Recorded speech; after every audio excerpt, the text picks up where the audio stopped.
Welcome back, adventurers, to Let's Play Riven, the sequel to Myst.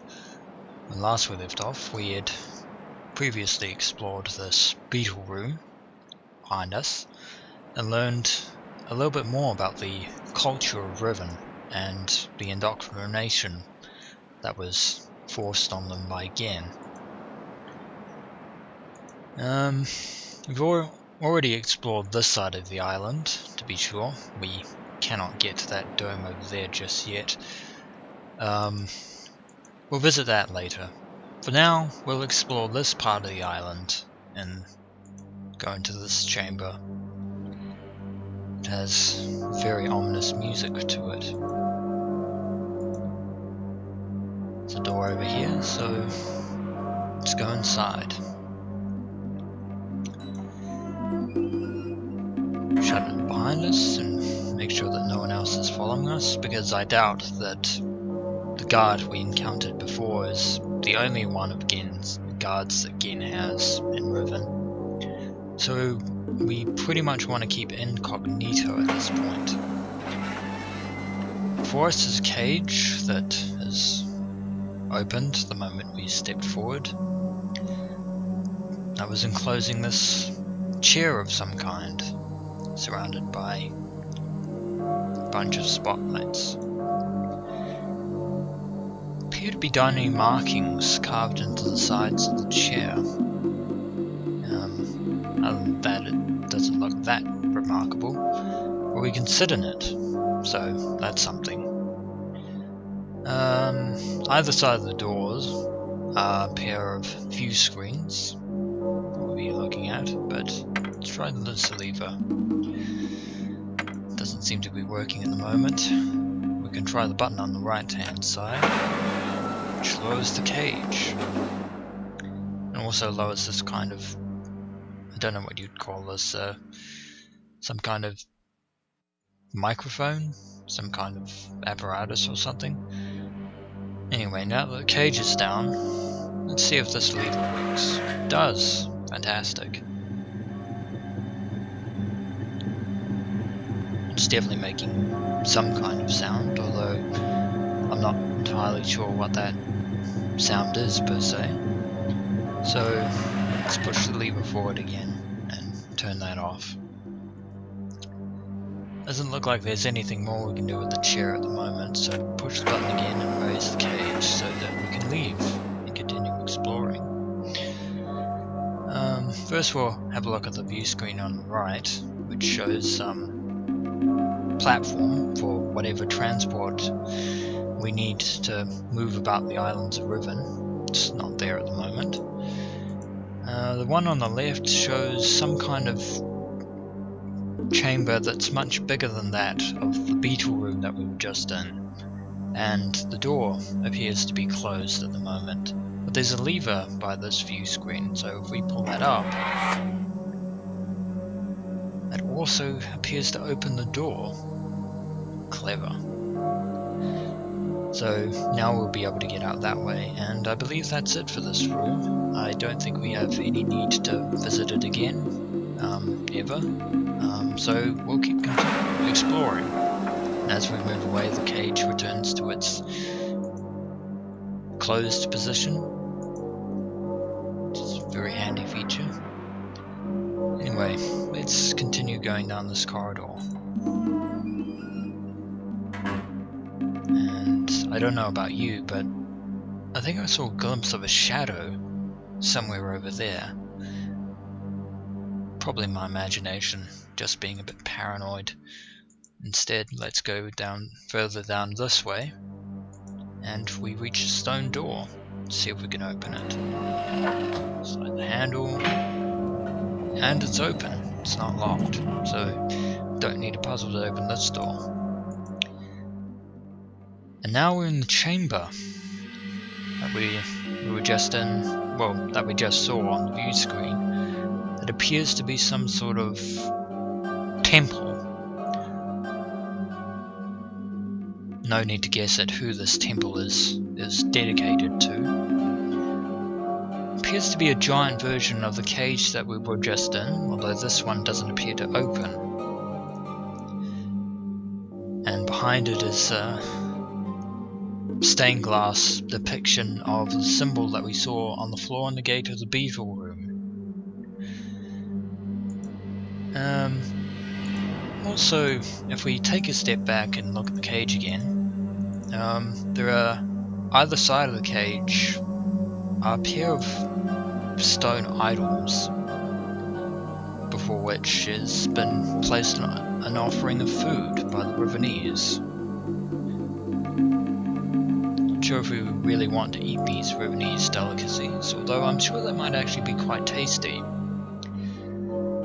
given that most of the people of Riven venerate Gehn as a god, and no thanks to his indoctrination. Nothing else in the chamber apart from the door that was previously down until we moved that lever in that other room. So we can head out this way, and now we're at the platform. There's the doors leading back into the temple. Let's have a look around first. There's some more of this track that we'll be using to move to the next island, and we can see the other islands of Riven in the background. And over there is the island. I think we'll be heading towards that island. I think this track that we're currently standing at the moment leads over to that island, which appears to be the biggest island on Riven. And if you remember the map of Riven that we saw on the depiction of the Guild of Surveyors,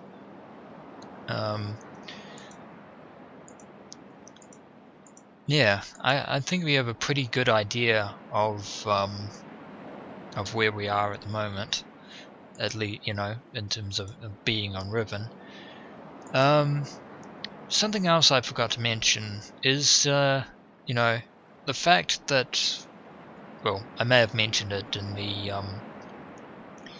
when I read Atris's journal, but the thought suddenly occurred to me of how exactly are we going to signal Atris? I mean, he did mention the starfisher in his journal towards the end, but not quite sure how that would work. But anyway, let's push this button here by the platform and see what happens. Looks like that button was a recall for the transport, which is a very useful feature if you wanted to get from point A to point B and the transport wasn't there. You just push the blue button and presto, transport. And you don't have to pay for it either. That's very, very convenient. You'll also notice that this particular transport is very similar to the one on Selenitic. It's probably not quite the same design, but it's very similar, although it's not golden. There's a chair and a very basic instruments, some kind of lever pointing out to the left, and this forward lever over here. We can rotate this. The door's closing. And rotating that apparently rotates the tram, causing it to face the way that it just arrived, which is what we wanted. Nothing else we can do on this island at the moment, so for now we'll just push this lever forward and head to the big jungle island. That is our next destination, and we have movement. The rails are starting to shake. That's never a good sign. I wonder how long it took the Rivenese to actually build this track, or this network of tracks, and how Gehn managed to convince them to do it, to build these in the first place. How would they have gotten the materials?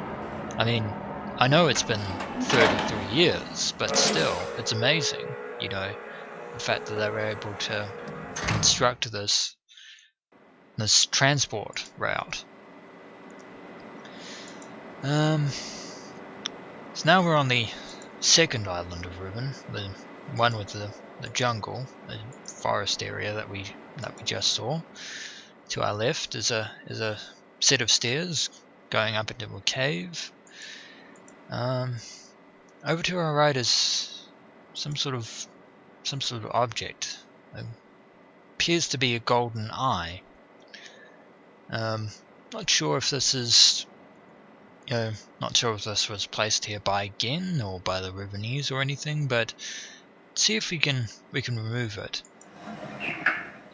We can't remove it, but we can definitely rotate it. Appears to be making some sort of, I don't know, animal noise of some kind. And on the back is a symbol, much like the one that we saw on the star-shaped symbol, the one with the square with a horizontal line through it. Except this one has more of an arrow to the left rather than a horizontal line. So I'm guessing that it has some sort of similar significance to either Riven or Gehn. Stairs are very well maintained. This is interesting. The inside of the interior of this cave appears to have some sort of weird shape to it. I wonder if we go back further and have another look. It appears to be the shape of some kind of animal, oddly enough, and notice that the eye is placed exactly where you would expect it to be on an animal, So the eye is clearly significant. And probably the sound that we heard is probably the sound of whatever animal this is. I'm guessing it's another puzzle, and as you can see, there are various lamps that have been placed here through the cave that look very well maintained. Of course, that's Gehn for you. Always got to have, if you're building a new dunny civilization, always have to have a, good guild of maintainers. At the end of the cave appears to be another one of those buttons that we saw on the Temple Island, although why it's here instead of the platform back there, I don't know. We come to a branch. Two ways we can go. We can go down here or we can go up there. We'll go up first. We'll head down later. Pretty nice weather here in Riven. Nice open blue sky with good white clouds. It's very picturesque. It's a shame that such a beautiful age is so inherently unstable beneath the surface that, without Atris to continually write in the descriptive book, Riven would pretty much collapse. It is quite beautiful. Over there is in front of us now is another one of those steel daggers that we saw. Saw one on the Temple Island back there. Sit along this path. Another three choices. We can go left, we can go right and through the middle, or we can go further right around here. Some sort of axe embedded in the wood here. Left there by the Guild of Bookmakers. There's the full view of the Temple Island that we just saw, with the giant dome that we can't get to. And looking over there, there appears to be a bridge leading to yet another island over there. Over here is a minecart that goes off into some sort of underground cavern here that we won't be using just yet. We'll keep exploring this island, get a better idea of our surroundings. And over here is a beetle, much like the golden beetles. Well, obviously the golden beetles would have been inspired by these beetles. And off he goes. So yeah, there's definitely a lot to see in Riven. There's a lot of interesting flora and fauna that makes well, that makes Riven a bit of a paradox, because majority of Gehn's worlds basically are built on phrases taken from older, more archaic Dunny books.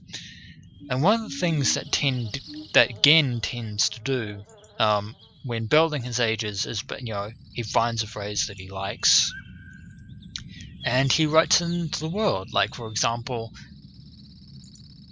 these trees are green. These trees have green leaves. He'll write that phrase or something like it into the descriptive book without actually understanding the principles or the context of his age, of that phrase. And this ultimately results in contradictions, both in the writing and in the reality of the ages, because it then interferes with the structure of the ages and causes them to inevitably collapse and die. So, and Gehn appears to have done the same thing in Riven with, trying to blend pieces of the Dunny civilization in with Riven.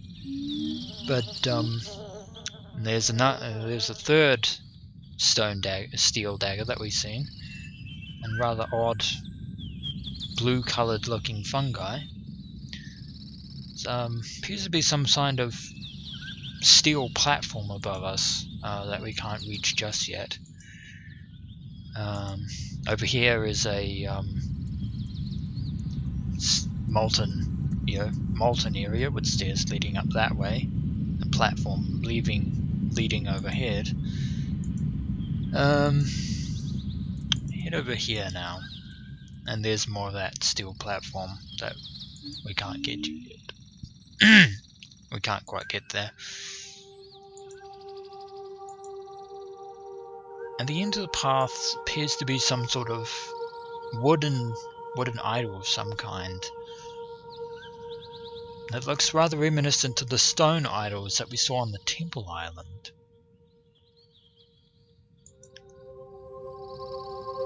Upon closer examination, it's very detailed and very menacing. So it's obviously symbolic to the people of Riven, and Gehn, in his infinite wisdom, seems to have noticed this and used that to his advantage as well. There are these stone lanterns, or these kind of wooden lanterns, on either side of the end of the path here. Let's have a look at them. Can't interact with that one, but maybe... there's a hidden switch.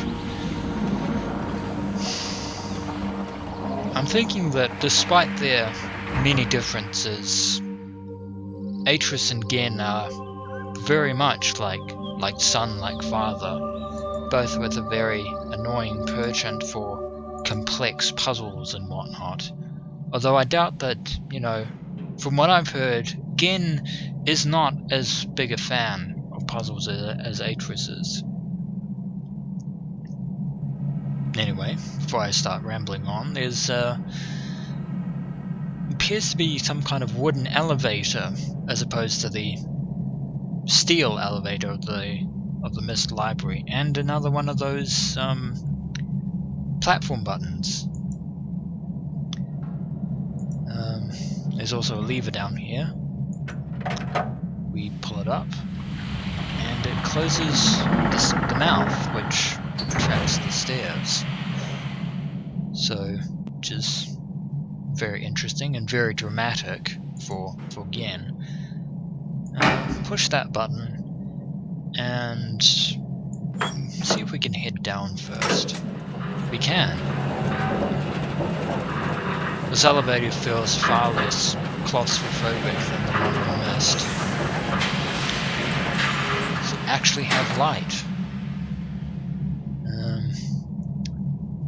Gone down a bit, and this doorway is blocked here, so we can turn around, and there's another passage over here, and there's another tram. And we can see the at the top there, we can see the mechanism that the tram, how the tram is attached to the rails. So the lever in there probably turns this mechanism here, and this part, the main body of the transport, is what turns round, and then the engines, pushing forward, the engines go back and forth, which is a fairly interesting device, to be sure. But we don't want to go that way just yet, because we're still exploring this island.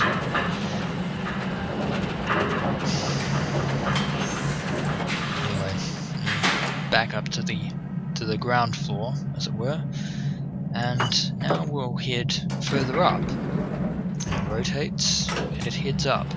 Something about this elevator reminds me a bit of Channelwood, although this elevator is far nicer and feels far more advanced than the Channelwood elevators. Speaking of Channelwood, we're at this steel platform that we saw just on the ground there. Again, as opposed to the wooden platforms of Channelwood. And further away over there is some kind of spinning dome of some kind. Let's have a bit closer look at it. It appears to have some sort of markings or symbols carved into the side there. Don't want to look at it too long for fear of motion sickness. And there was a path over here that we can have a look at. It appears to lead to some kind of viewing scope or something. It appears to have a button on it. Not quite sure what it does. Oh. Nope, we press something. It appears to be the markings of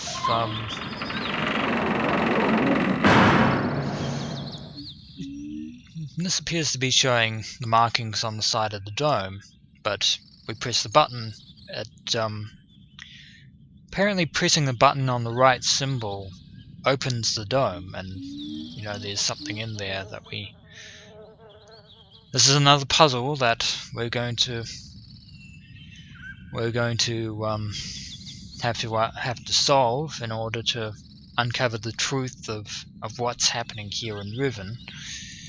But there's nothing we can do about that at the moment. So pressing the button again obviously resets the dome.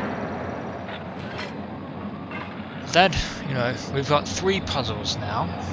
We have the gauge puzzle on the Beetle Room puzzle.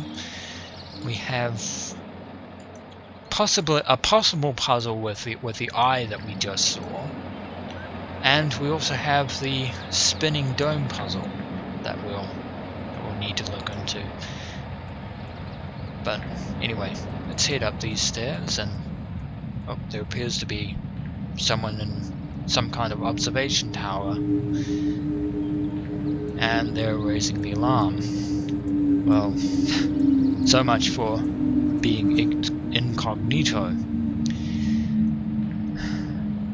We were spotted by one guard, but he was knocked out by the person that took the prison book, so we were kind of saved in that regard. But now in our meandering, we've managed to get ourselves noticed again, which is clearly not good for us.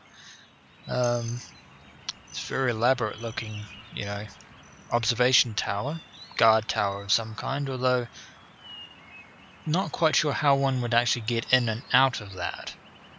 And at the end of this pathway is this tower, surrounded by a bunch of stone obelisks, monoliths of some kind. The door is unlocked. It's not locked, I should say.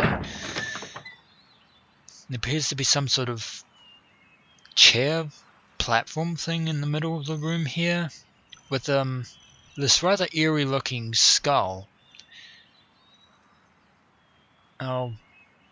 We've seen this before, on the stone idols and the wooden idols, so this is clearly the skull of whatever animal that this is, that is worshipped by the Rivenese, that Gehn is clearly taking advantage of the symbolism and reverence for it. We've got two levers. The right one doesn't work at the moment, so the left one, which appears to raise the platform, taking us to the very top of the tower, and we are very high up. Very high up indeed. But over to the far horizon of the island appears to be some kind of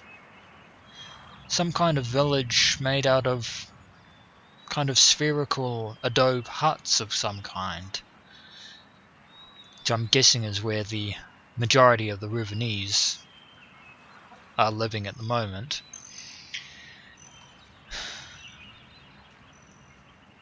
Which makes me wonder how are we going to evacuate them from Riven once I've trapped Gehn in the prison book and saved Catherine. We still haven't found where Catherine is. Just another puzzle that we're going to have to solve. Down the middle of this area is appears to be a large lake of some kind, with several areas that we'll probably be exploring later on. Notably, there's this kind of weird structure in the middle here. Some sort of platform at the top here leading to a bridge. See if the left lever works now. No, I didn't mean to do that. I meant right lever. Alright. Yeah, I pushed the wrong lever by mistake. So, one moment, just bear with me. Pull the lever again, and we'll head up. I always wondered about that silhouette of the chair as the tower as the platform is rising. Kind of looks like a dinosaur is emerging out of the shadows. But what I wanted to do was to see if the right lever works now. It does. Appears to close whatever platform that is, and once again we have the star symbol that we saw on the Temple Island.